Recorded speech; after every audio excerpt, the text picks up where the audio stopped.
Welcome to the CEC Report for the 26th of August 2016. I'm Elisa Barwick and joining me today is Craig Isherwood, CEC Leader. Welcome, Craig. Yeah, thanks again, Lisa. And on this week's show we have Nauru, a symbol of brutal post-9/11 world that must be taken down, and natural gas fiasco, another case of economic sabotage. So firstly, Nauru, a symbol of brutal post-9/11 world that must be taken down. So we want to talk about Nauru, which I guess everyone would have heard about by now in the news, the various leaks and reports that have come out, which we'll go through.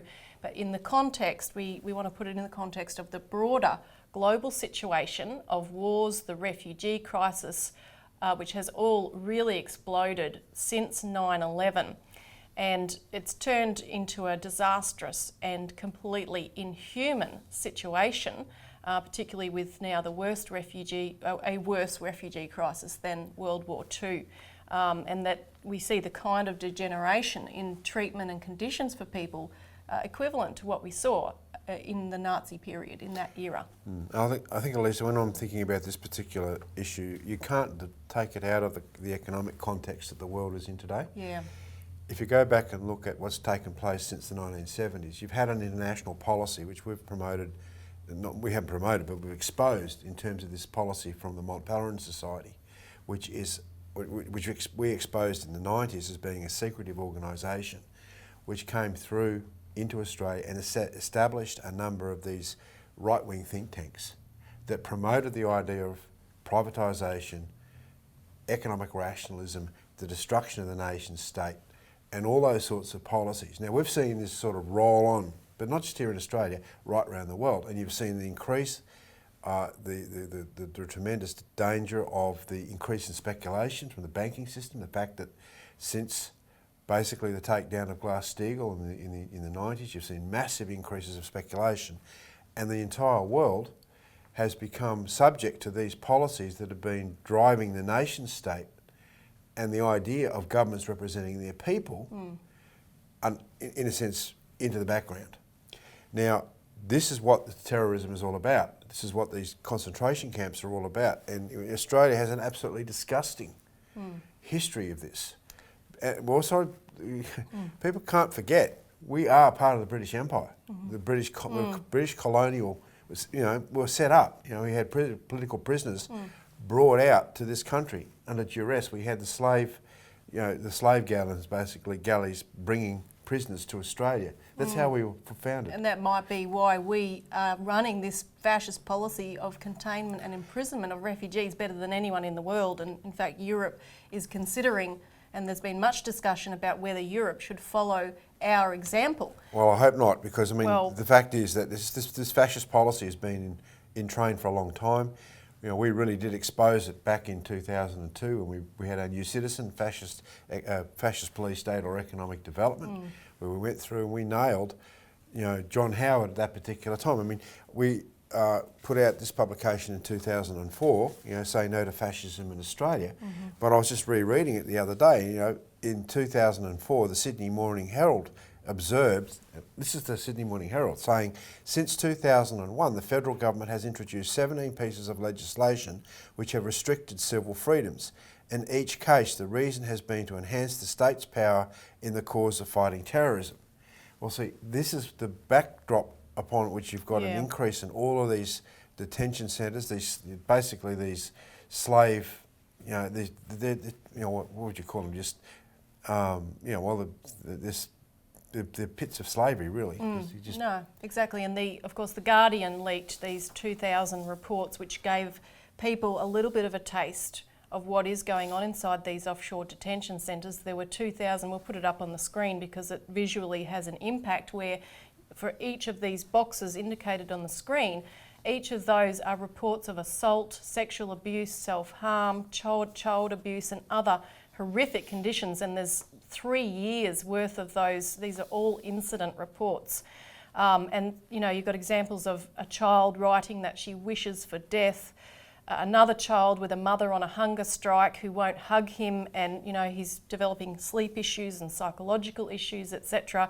But as I mentioned before, the Europeans have been looking at following this example, And the Journal of Medical Ethics considered this, and they published a series of articles in July, one of which was titled, "Is Australia Engaged in Torturing Asylum Seekers? A Cautionary Tale for Europe?" And they actually documented the testimony of various whistleblowers in parliamentary hearings and so forth that have occurred here, with allegations of waterboarding, zipping, which is where they attach people to a metal bed and throw them in the air, chemical restraint, force feeding, and much, much more. And everyone's seen the horrendous graphic example of what happened at the Dondale Detention Centre in Northern Territory. It's the same thing. And so we're seeing a degeneration of the treatment of people, and it's all happening with civil liberties and other various basic human rights having been thrown out, as you mentioned, as a fascist response to 9/11. And in fact, one of the articles in this medical ethics journal, the author actually compared this to Nazi treatment. He said it is chilling that the majority of Nazi concentration camps were outside Germany. The offshore detention centres used by Australia are clearly black sites, and so we need to put an end to that policy immediately. But 9/11, as we've said repeatedly in recent shows, it was a fraud in the sense that it was allowed to occur.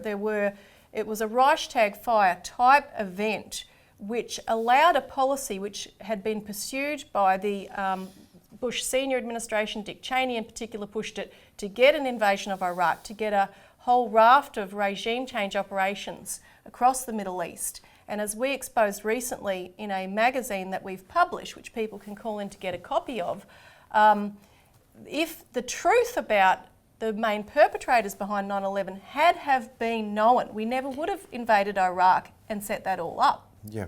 Look, Elisa, you have to go back to what we know as an international organisation as part of what Lyndon LaRouche did in 1994 when he released his triple curve function.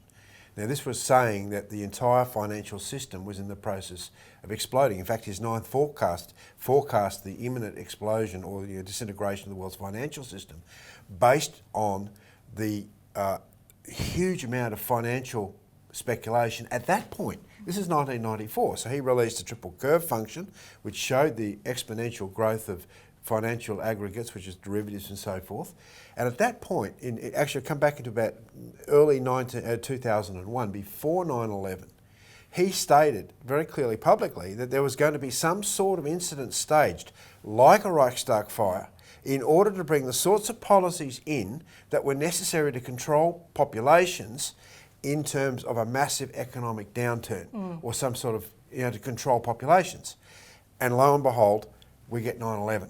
Now, the thing what we find, we've just released this pamphlet, and people should definitely call in for their free copy, because this material, it hasn't been publicised in Australia. The media has been definitely silent, so therefore you realise there's something up here when they don't want to talk about it. But what you find here is the evidence that if the truth of the 28 pages that have been suppressed since 2002, since the joint congressional investigation into the intelligence agencies' activities into 9/11 and so forth was released, what you would find out there was direct suppression of the fact that the Saudi government was involved in funding the terrorists for 9/11. Now that would completely change the outlook towards how one would have to look at Iraq, which was, Saddam Hussein was being blamed for 9/11. It wasn't him. That wasn't truthful. It was a complete lie. So what this has done is exposed the fact that the Saudi government, through the then ambassador to the United States, Prince Bandar, funded the 9/11 terrorists, and that completely changes the way that you have to look at 9/11. But see, since then, as we pointed out, what I just pointed out from the Sydney Morning Herald, you've had all these laws come into Australia. These haven't been directed at terrorists. These have been directed at ordinary people, so that ordinary folk, Australians, have lost a lot of the freedoms that we used to have. You couple that with the sorts of policies that you see, the mentality of the policies that you see with locking up children in detention centres, you're actually creating the problem. Yeah. Well, look at that treatment of the guy in Dondale. You want to create terrorists? Do that to them. And this is, when you look at the complexities of the malfeasance, the criminality of the intelligence agencies behind the cover-up of 9/11, behind the holding back of the release of these 28 pages, And then you go and look at places like London, as they call it, Londonistan. And we've just written in an article in our Australian Alert Service this week, particularly about the fact that you have this radical, Anjem Chowdhury, right? A notorious jihadist recruiter. He's been doing this for years. He's been working in cahoots with the intelligence agency, and he's only just been sent to jail. Now, this guy's responsible for, personally, something like 500 young people being sent off to work with ISIL. And he was being protected by MI5 because they knew exactly what he was doing all along as part of their so-called covenant of security, which we discussed in the previous CEC report, and you can read about it in our alert service. But we'll stop for a quick break and be back in a minute.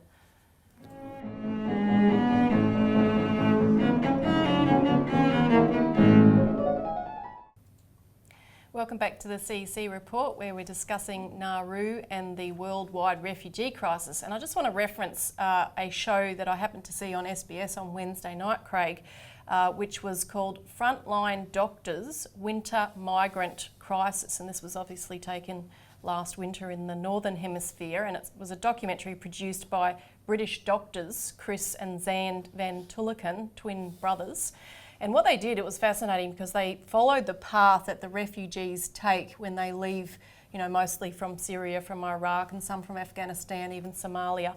And their passage he went to refugee camps in Lesbos on the island, the Greek island. Then he went to the Greek mainland, through to Macedonia, and then to various refugee camps in France and Germany mainly. In Lesbos, it was interesting because you saw people camped from midnight that were waiting and shining torches to help guide the boats coming in, and then people on shore to give medical assistance. So you had that level of assistance there. On the Greece mainland, it wasn't quite as good, but the Greek authorities are doing their best to deal with a very difficult situation. In Macedonia, it was getting more difficult as you're getting closer to mainland Europe, and you can see footage here of people walking extremely long distances under great difficulty in sub-zero temperatures, and he was wearing thermals and full proper coats, the best quality you can buy. These doctors are from the UK, and he was saying, I'm freezing. So you had cases of hypothermia and so forth. And then in France, the real contrast I noticed was between France and Germany, because he showed this famous camp where there's thousands of orphans even, but refugees that are waiting to get into the UK on the back of a truck or something at Calais, and it's known as the jungle. And it was horrific. In fact, it's not actually a refugee camp, it's just land where people are staying in shanty town sort of circumstances, where they're putting up tents or they're putting up, something made out of cardboard or plastic, some sort of shelter. It's disgusting and horrible conditions. You have a few volunteers that go in there to help them, but that's about it. Diseases are rife. They showed circumstances under which you have children that are not immunised, that are coming in from Syria and from Iraq and so forth with measles, and this can spread obviously. The parents are too afraid to go and seek medical attention in most cases. But the German camps, by contrast, were really stunning. He showed one which was built in an airport in massive hangars. They had tents the size of small houses, where they were nice tents. You went in, they were heated, buildings. They had facilities, they had toilets, they had everything that you would want. They looked after the people, they were clean, they were friendly. And he just made the observation, one of these doctors, that he said, you might be worried that this will attract more people, but he said they're doing exactly the right thing. And when you saw the contrast between that and this jungle camp, absolutely you see that that's correct. Now, the crucial thing, though, is how do we stop this refugee crisis? And we have to stop the wars. That's the only thing. These people don't want to leave their countries. That's right. And what we've exposed in the magazine, we've been promoting on 9/11 on the 28 pages, is the key to that. But I will say there's been an important shift that has taken place. Nearly a year ago at the UN General Assembly on the 28th of September last year, President Putin from Russia stood up and he said, look, I hope you guys realise what you have done by setting off these wars of regime change. And he then said, I am initiating a global coalition to end terrorism. The Russians went in, started their strikes, assisting the Syrians to take down ISIS. And they did a brilliant job, but it's just been in the recent weeks, and I think the 28 pages being released played a major role in it, because you've got countries that are now reacting by recognising that they have to actually get serious here because they're being exposed. You've had Turkey that has been supporting ISIS, and Putin had named Turkey for supporting ISIS, including at the G20 summit in Antalya, Turkey. And now Turkey has made moves toward rapprochement, to cooperating with Russia, and even cooperating to move against ISIS in Syria. It's slow progress, but it's very good. You mentioned the move against Chowdhury, this guy who helped assist terrorist recruitment for ISIS. That's significant. And you have other shifts. You have China and India that are saying that they will assist in Syria with military and with reconstruction issues. And various Russian leaders have just declared that with this expanded cooperation taking place under those circumstances, ISIS could potentially be liquidated within a year. So this is very good news, Craig. But what do we need to do to make sure it follows through? Well, you have to have a massive post-war reconstruction program. Now, look, the elements are there. You only have to look at what China's offered to do in the Middle East, establishing and rebuilding railroads and so forth. If you stabilise countries like Syria, people will come back, but you have to have a serious rebuilding program to re-establish the infrastructure that's been destroyed, and to heal the wounds that have happened because of these disastrous wars. This is a principle across the board.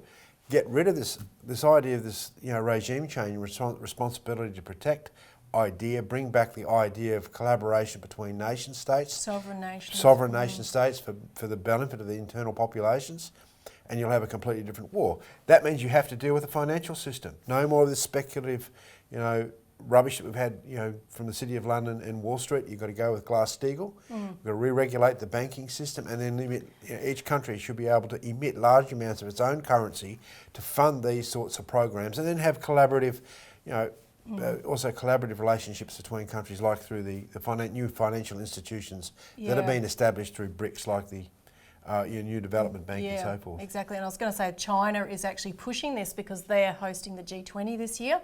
So there's been a lot of discussion in the Chinese media about the necessity for a new financial architecture, because that's the only way this is going to actually happen. And apart from the G20 coming up in early September, you also have a series of meetings that will help consolidate this, which are the Vladivostok Eastern Economic Forum in early September. You've got the UNGA Summit on the 13th September, and the BRICS Summit, which would be crucial, in Goa, India, on the 15th to the 16th October. So, China has demonstrated to the world what can be done with economic growth and development, and that's going to be on full display. So we'll stop there for a moment. We'll talk about Australia's economy, that exactly we are not doing what China is suggesting. That's right.